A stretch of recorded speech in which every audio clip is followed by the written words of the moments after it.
Le château de Chaumont-sur-Loire est construit sur un mont avec une perspective magnifique sur la Loire. Mais il cache bien d'autres secrets et des histoires. Une histoire un peu comme tous les châteaux de la Loire. Regardez tout de suite. Un château à taille humaine, élégant. Chaumont, à l'époque, était un peu plus grand et ouvert au vent. En 1481 viennent s'ajouter le châtelet de l'entrée et l'escalier d'honneur.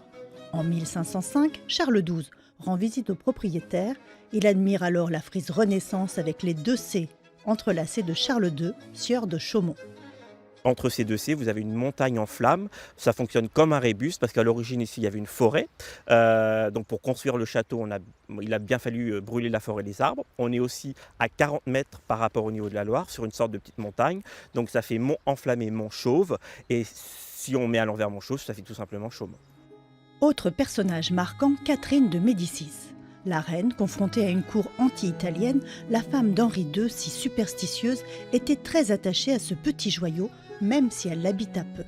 Catherine de Médicis a amené avec elle en France son raffinement italien, la délicatesse dans laquelle elle avait été élevée, puisque elle avait été remarquablement formée. Et donc, elle a, comme beaucoup de personnalités de cette période de la Renaissance, laissé son empreinte à ce château. La relation de cette grande reine avec Diane de Poitiers, la favorite du roi, fera d'ailleurs couler beaucoup d'encre. À la mort d'Henri II, son mari, qui est décédé dans un tournoi, elle a élégamment donné ce château qui était le sien à Diane de Poitiers. Le roi avait été fort généreux avec Diane de Poitiers puisqu'il lui avait donné le château de Chenonceau. Et avec beaucoup de subtilité, elle a repris Chenonceau. Après 1560, foin de la terrasse à ciel ouvert, la nouvelle propriétaire mettra une toiture sur le chemin de ronde et y apposera ses armes, un carquois et des flèches.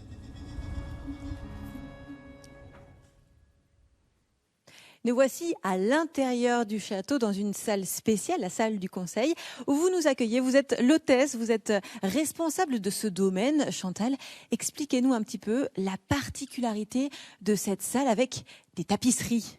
Cette salle du conseil est une salle extrêmement importante dans le château. Et les derniers propriétaires, le prince et la princesse de Broglie, avaient acheté cette tapisserie exceptionnelle de la fin du XVIe siècle qui s'appelle la tenture des planètes et des jours. Et c'est un trésor, elle est en 8 parties. Elle a été récemment restaurée grâce à la région et à l'État il y a quelque temps. Et elle à partie liée avec l'astrologie. Il y a tous les signes du zodiaque et puis les dieux de l'époque romaine. Et je vous montrerai par exemple ici Vénus. Ici on a Mars et ici on a Vénus. Regardez ces scènes merveilleuses de joie, de libation, d'amour. C'est le paradis. On est dans un jardin. D'ailleurs à Chaumont on a le Festival des Jardins qui a le thème du paradis et le végétal est extrêmement présent dans cette tapisserie, mais si votre regard se porte vers la droite, vous avez insensiblement des scènes qui sont quand même moins bucoliques. Vous avez des gens qui s'assassinent, le sang coule, les hommes se battent, et ça c'est le dieu Mars qui est lié au signe du Scorpion. Et tout on passe d'un extrême à l'autre. On passe d'un extrême à l'autre, et tout ça dans une ambiance extrêmement végétale, dans des jardins. C'est une tapisserie exceptionnelle et d'une immense poésie. Les jardins, c'est particulier hein, ici dans le domaine de Chaumont-sur-Loire. Je vous propose de prendre un petit peu de hauteur avec des images vues du ciel, des images de drones tournées il y a quelques semaines pour regarder ces superbes, ces 32 hectares, hein, si je ne me trompe pas. Le domaine a une triple identité, une identité patrimoniale, on vient d'en parler, une identité artistique, on va en parler juste après, une identité jardinistique puisque chaque année se déroule le Festival international des jardins. Ça aussi, on en parlera Chantal. Et Chantal, si je vous dis Renaissance, ça vous fait penser également à Léonard de Vinci, j'imagine. Absolument. Alors, Léonard de Vinci est connu comme un génie, un inventeur. Si je vous donne, si vous devez me donner une invention, vous me diriez? Je parlerais de l'hélicoptère ou des automobiles, par exemple. Eh bien, l'automobile. Eh bien, je vous propose de découvrir cette invention-là avec Léonard de Vinci. Si cet enfant fait le buzz avec sa voiture toupie, c'est grâce à Léonard. Raccourci, certes. Mais De Vinci a tout de même inventé la première automobile de l'histoire, que l'on nommera plus tard le chariot autopropulsé.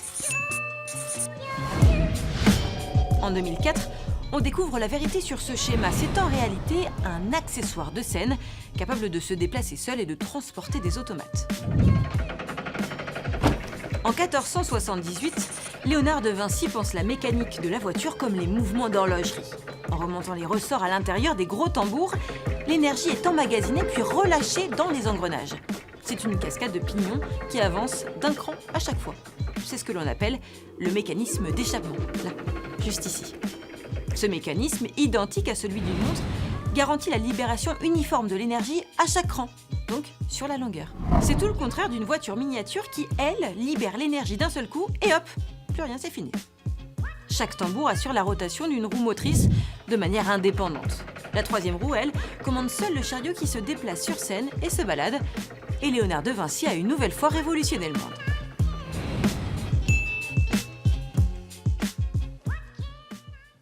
Nous parlions d'une identité artistique. Chantal, c'est un centre d'art également ici.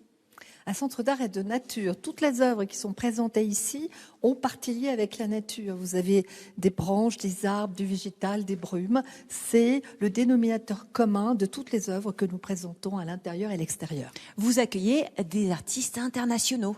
Des artistes du monde entier, tout au long de l'année. On a une saison d'art qui commence fin mars et qui se termine en novembre. Après, on a des photographes, mais toujours en lien avec la nature et le paysage. Quel est le but ? L'objectif, c'est de mettre en évidence ce lien avec le paysage, avec la nature. Et il y a une cohérence générale dans le domaine. Il y a le Festival des Jardins, ces œuvres d'art qui sont liées au mouvement du land art, mais également à tout ce qui concerne la poésie de la relation avec le cosmos et la nature. Tout est lié donc à ces artistes. Chantal, je vous propose d'en choisir un. Un artiste, Gao ? Alors, Gao Xingqiang, qui présente cette année ces paysages extraordinaires qui sont entre le rêve et la réalité, entre la figuration et l'abstraction. C'est un immense artiste qui est aussi prix Nobel de littérature. Il a tous les talents. En l'an 2000. Et donc, c'est important pour un lieu de culture, de réflexion comme Chaumont, d'avoir la présence d'artistes de cette qualité. Eh bien, on l'a rencontré cet après-midi, regardez. Tenter de cerner cet artiste n'est pas une tâche aisée. Gao Xingqiang est un peintre, un écrivain, prix Nobel de la littérature en 2000, on l'a dit, dramaturge, metteur en scène. Aujourd'hui, Gao, vous avez décidé d'être avec nous, merci, dans cette exposition pour faire un appel à la Renaissance à Chaumont-sur-Loire. C'est le titre de votre exposition. Pourquoi avoir choisi ce titre-là ? C'est vraiment une belle chance. C'était Madame Colle-Dumont. Elle m'a proposé de faire une exposition dans ce château. La première fois que je suis venu ici, immédiatement, je suis fasciné par ce beau lieu de Renaissance. Pour moi, c'est un vrai conte de fées de faire une exposition où je propose le thème, ça appelle pour une nouvelle Renaissance, surtout dans ce beau lieu de Renaissance. Il y a un message derrière cet appel à la Renaissance, un message politique également. C'est quoi ? C'est pas vraiment politique, c'est plutôt culturel. Parce que ça c'est, je pense, à lancer cet appel pour une nouvelle Renaissance depuis déjà assez longtemps. Première fois, c'était à Singapour. C'était un festival des écrivains à Singapour. Il y a déjà 5 ans. Et depuis lors, en Asie, au Japon, Taïwan, en Europe, c'est Italie, Espagne et en France. Partout dans le monde. Cet appel peut être donc relayé par d'autres artistes. Je vous propose de découvrir une nouvelle salle, on y va ? D'accord, très bien. C'est parti. Cette exposition, ces 40 tableaux et dessins de votre collection personnelle pour tenter de rentrer dans votre univers, des œuvres qui ont parfois plus de 40 ans. Gao ? Oui, c'est même plus. Vous travaillez à l'encre de Chine. C'est un travail un petit peu à l'inspiration plus qu'au préétabli ? Oui, je travaille toujours plutôt en écoutant la musique. Voilà. Il n'y a pas de, comment dit-on, des esquisses à l'avance. mais souvent c'est dans l'improvisation, tout en écoutant la musique. On est baigné dans une ambiance, ça crée une tension et l'image commence petit à petit à faire son apparition. Vous cherchez à surprendre et à ce que ça soit le spectateur qui s'invente, qui perçoive quelque chose. Oui, ça c'est mon esthétique. Plutôt, ça vient de mon expérience de recherche, puisqu'on a donc fait pour la figuration. Gao Xingjiang, je vous vois regarder cette œuvre, cette marée du soir que vous avez réalisée. On peut y voir un lien avec la Loire. C'est d'ailleurs devant cette œuvre que l'on se quitte, la Loire qui coule au pied du château. Et regardez cette merveilleuse perspective. On se quitte là-dessus. Merci beaucoup d'avoir été notre invité et on retrouve tout de suite François Bonneau. En 2007, le domaine de Chaumont-sur-Loire appartient à la région, date à laquelle notre invité a pris la présidence de la région. François Bonneau, bonsoir, merci d'être avec nous ce soir. Bonsoir. Cette année, on fête les 500 ans de la Renaissance. Il y a un but, un objectif pour la région. 500 ans de Renaissance, 500 ans sur ce Val-de-Loire, 500 ans au milieu de ces châteaux, 500 ans dans cette région Centre-Val-de-Loire. C'est à l'évidence une identité qui se confirme et qui s'affirme pour notre territoire régional, une identité faite de culture et de nature, une identité faite d'énergie, une identité faite de création et une immense fierté d'accueillir, comme nous nous y préparons, un très très très grand nombre de visiteurs. Et un long travail, François Bonneau.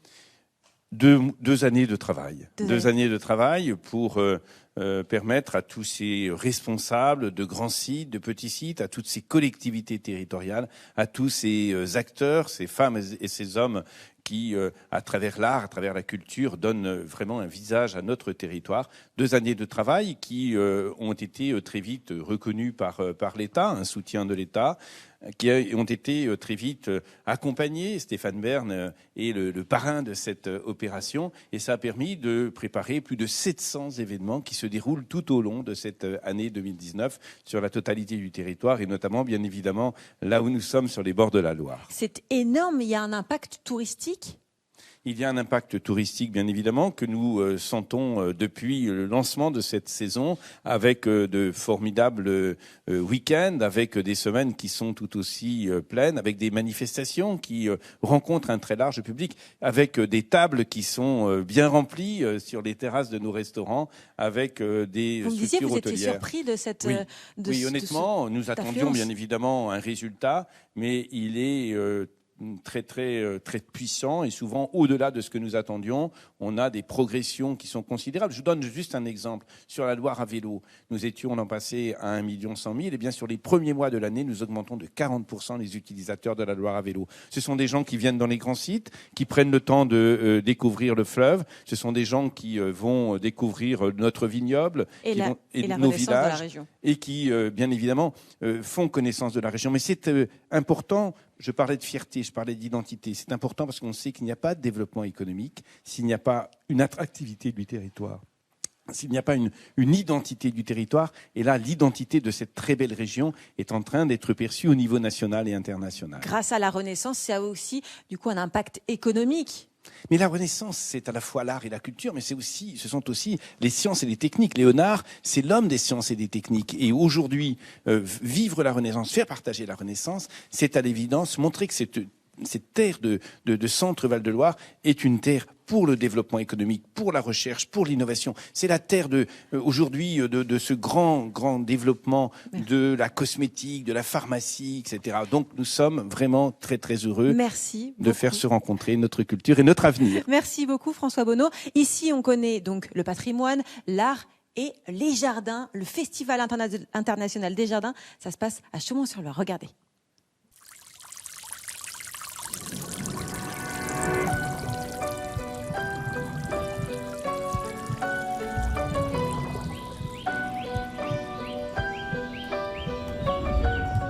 Bienvenue au paradis, l'Éden du Festival des Jardins, justement consacré à des visions de paradis pour sa 28e édition. Je suis Benoît Juliem et je suis scénographe et bijoutier.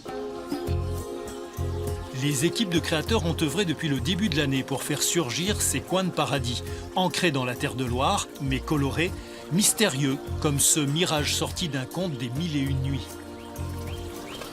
Nous, on s'est inspiré des jardins persans, entre autres du jardin de Baguéfine, et on a repris le plan des tapis jardins persans. Donc on a toute une gamme chromatique dans les pourpres, dans des bleutés, dans des rouges, des jaunes, qui reprennent un peu ces gammes chromatiques de tapis. Un festival plus international que jamais, avec des Américains, des Japonais, des Coréens ou des Vietnamiens. Des voisins européens également, comme le collectif italien venu avec des bananiers au nom prédestiné, Musa Paradisiaca. Pourtant, ces jardins sont aussi le reflet de l'histoire et de l'économie du Val-de-Loire. Les jardins font intervenir plusieurs arts et plusieurs métiers, et notamment évidemment le végétal, la botanique. Donc on travaille avec des pépinières spécialisées, des pépinières de collection. Et un des combats de Chaumont-sur-Loire, c'est de défendre la filière horticole et la filière horticole de notre région qui est très intéressante. En pariant sur l'alliance du végétal et de la culture, Chaumont-sur-Loire renoue avec l'esprit de la Renaissance, la période la plus faste pour les créateurs de jardins.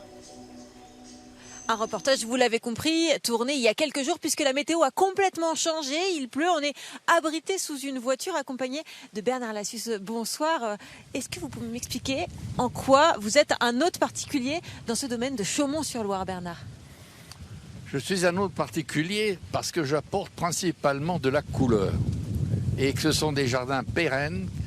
Et je remercie Madame Collot-Dumont, mais je suis très content d'être dans ce lieu prestigieux parce que les jardins qui sont ici sont des jardins expérimentaux pour le paysage de demain. Demain, nous serons 9 ou 2 milliards sur la Terre.